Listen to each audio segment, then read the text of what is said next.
he was still writing it, so I got one installment after another. But you will get all of them at once. Slides, videotape. And it's everything there is to know about special makeup effects. It costs, I think, between $1,500 and $2,000. You can pay an installment plan. But the money that you will save by not going to those schools, you can buy materials, and teach yourself at home. And I think you'll do better. Yeah. So,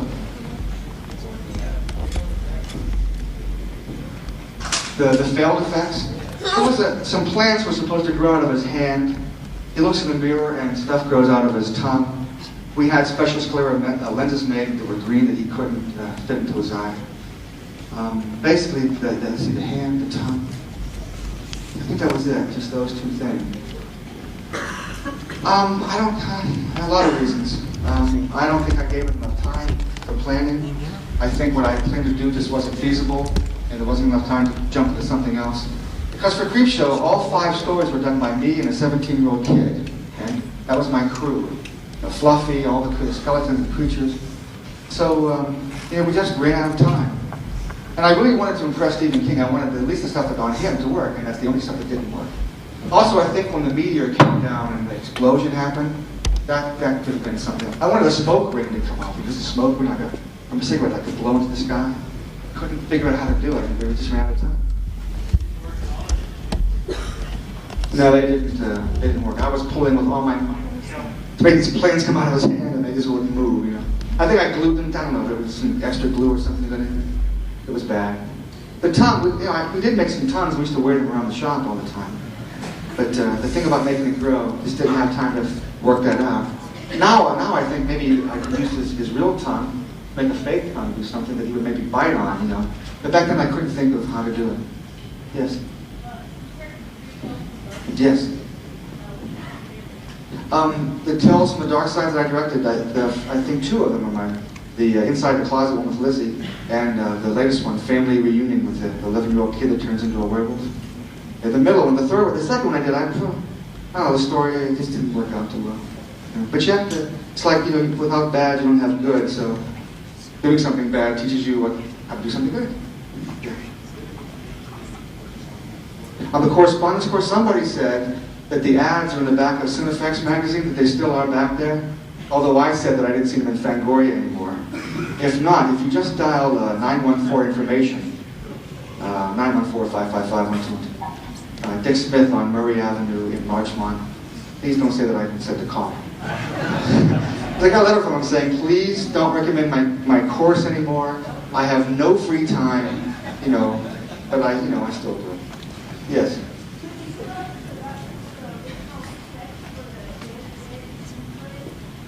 The original effects for Day of the Dead? I don't understand which question. For Day of the Dead? There were effects that we didn't do because of the...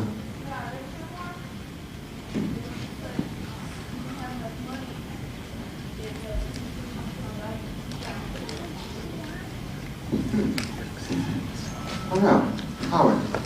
He's saying in Day of the Dead that we ran out of money to do certain effects that we were supposed to do? I don't think so. Yeah, good question. I don't know, I can't think of anything at the moment. But that was, how many years ago was that, Day of the Dead? 6? Yeah, my memory stops at 3. Every 3 years I forget everything that happened before that. Yeah. Oh, when it was over? Now, they had a contract, the entomologists who collected the cockroaches were supposed to freeze them at the end of the movie. Freezing them kills the roach, it kills the parasites on the roach. And that's, I heard, the only way that they were allowed to bring that many cockroaches from Trinidad into the country.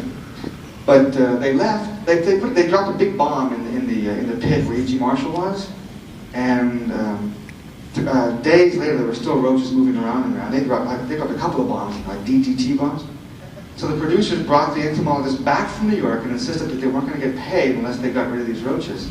So I arrived in the set one day and there was this huge bonfire. They were just dumping roaches on this bonfire. Nobody harassed us from any animal, Society for the Prevention of Cruelty to Animals, I don't think they protect roaches, No, I think they do.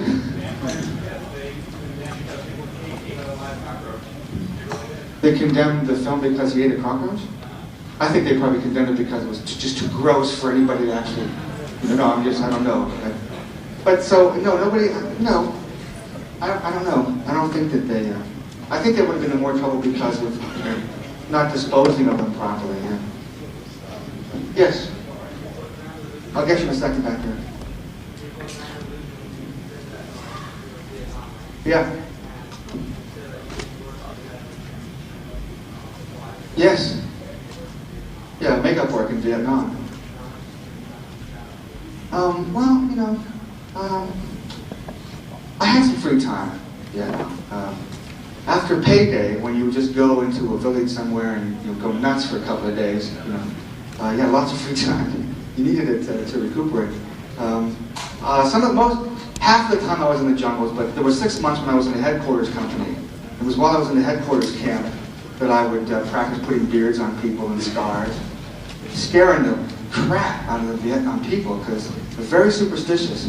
In little villages, they would have these comic books, and every comic book, there were no cartoons, there was always some monster, some witch chasing somebody, So I think they were French comic books, from probably have with the French in Vietnam, but they were really easy to scare. Not that I went out and tried to. They were just, I made fangs, and would sneak up on the little mama side, flash my fangs at her, And she thought I just grew them like on the spot. The concept of putting false teeth in, I never thought of that, but we scared them pretty bad. Yes, sorry. Oh, the outlet for practical jokes. Right? It just increases so much when you do this.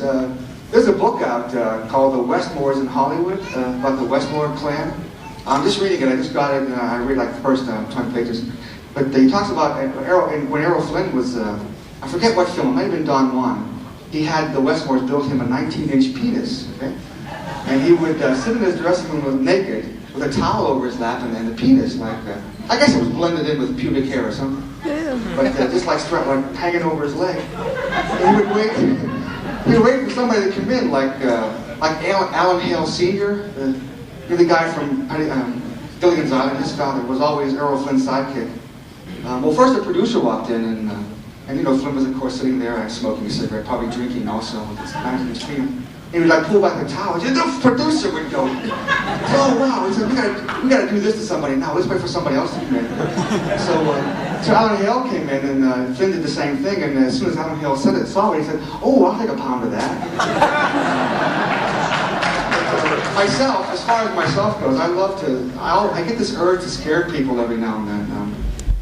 Just the other day, a couple of weeks ago, my girlfriend was in Pittsburgh, and I had this big bed and lots of videos and a TV at the foot of the bed, and I would be lying in bed, and she would like to go downstairs, and I get this urge to scare her, so I jump out of the bed and fluff up the pillows like I'm still in the bed, pull the blankets up and stuff, and then go hide in the closet, waiting for her to come in. So she walks in, I'm like in the closet holding my breath, being careful not to make any noise. So she comes in and lies on the bed, just sitting there, and suddenly I just came out of the bottom of the closet making this noise, and she screamed and fell backwards, just helplessly in the bed. And I did the same thing to my daughter, who was 6 years old, got the same reaction. She screamed and fell backwards, on the bed. Or I'll grab a fluffy puppet and run next door because I hear the kids outside next door, and I'll wait for a quiet moment and sneak down. And I'm in my underwear, right? Because I jumped out of bed and grabbed Fluffy. It would make Fluffy come out and growl at them, and they're all trying to be someplace else at the same time.